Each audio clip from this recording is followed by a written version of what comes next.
नाज़रीन, कराची के सचल गोठ में समाजी तंजीम खुदा में सिंध तरफा जश्न लतीफ़ वारी तकरीब जारी है। तफ़सील ॿुधाइण जे लाइ वीडियो लिंक ते मौजूद है आमिर सुप्रो। जी बिल्कुल, खुदा में सिंध पारा साईं जेम्स सैद ग्राउंड सचल गोठ में जश्न लतीफ़ जारी है, जिथे अदीब, नक़ाद, दानिश्वर उन सां गॾोगॾु सियासी समाज जी अॻुवान ऐं वॾे तादाद में हितां जा इलाइक़े वासी मौजूद आहिनि। अचो त पाण उन्हनि सां ॻाल्हि ॿोल कयूं त हू लतीफ़ ते छा था ॻाल्हाइनि। लियारी में शानदार प्रोग्राम थींदा हुआ जश्न लतीफ़ जा, उहे बंदि थी विया आहिनि, स्कूल ख़तमु थी विया आहिनि सिंधी जा। तंहिंजे करे माड़ीपुर आहे, लियारी आहे, रंचोलैन आहे, उते माण्हुनि सां ॻंढण जी ज़रूरत आहे।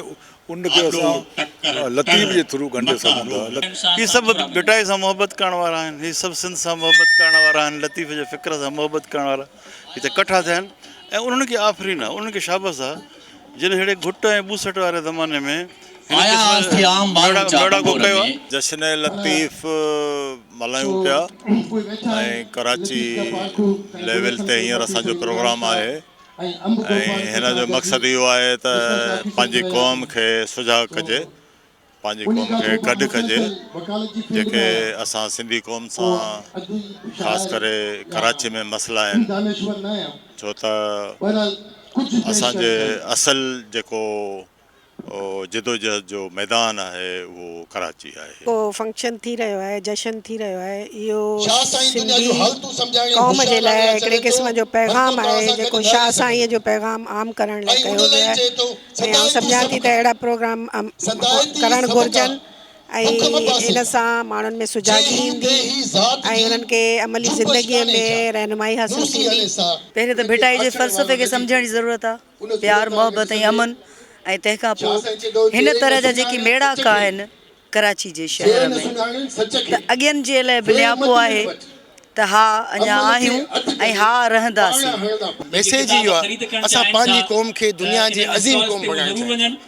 सो उन में असां काफ़ी क़दर कामयाबी आहियूं। असां जॾहिं लतीफ़ खे पढ़ंदासीं त असांजे सभिनी मसइलनि जो हल लतीफ़ जे पढ़ण में उन में तमामु घणी ख़ुशी थी आहे त कराची शहर में सिंध जे हिकु अज़ीम ऐं रुगो सिंध जे न हिन सॼे ख़िते जे हिकु अहिड़े अज़ीम शख़्सियत जी यादि में प्रोग्राम थिए पियो जंहिं आलम सभु आबाद करी जी अॼु खां 3-4 सदियूं अॻु सॾु ॾिनो हुयो, जंहिं ते अॼु सॼी दुनिया सोचे पई त उहो अमन जो पैगाम जेको सॼे आलम खे गॾु खणी हली सघे, उन अज़ीम हस्तीअ जो ॾींहुं मल्हाइजे पियो। सान्या हवंद जीअं चइजे कराची शहर में जेके रहनि था उन्हनि काफ़ी सालनि खां पोइ जश्न लतीफ़ कराचीअ में करायो आहे। तमामु ख़ुशीअ जी ॻाल्हि आहे ऐं असां सिंधियुनि जे लाइ फ़ख्र जी ॻाल्हि आहे। जश्न लतीफ़ प्रोग्राम जेको रखियो वियो आहे सचल में, ऐं हिते हज़ारनि जी तादाद में सिंधी असांजा माण्हू आया आहिनि, गॾु थिया आहिनि।